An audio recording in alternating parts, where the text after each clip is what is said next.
Hello everyone, চলে আসলাম তোমাদের সাথে একটা নতুন ভিডিও নিয়ে। তো আজকে করব একটা মাখা, দেখে বুঝতেই পারছো কি মাখা।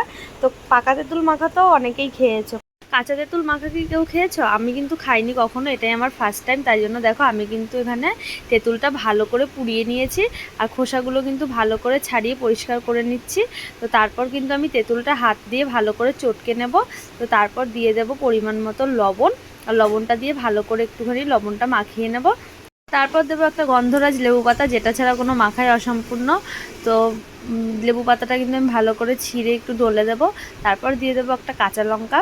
কাঁচা লঙ্কাটা কিন্তু অর্ধেক দিলেও হতো, যেহেতু আমি ঝাল খেতে একটু বেশি ভালোবাসি, তাই জন্য কিন্তু পুরোটাই দিয়ে দেবো। তো তারপর তেঁতুলটা একটু ভালো করে মেখে নেব। আমার কিন্তু রেডি এখানে তেঁতুল মাখা। খেতে কিন্তু অসাধারণ হয়েছিল, খুব সুন্দর হয়েছিল, পাকা তেঁতুলের থেকেও বেশি ভালো হয়েছিল।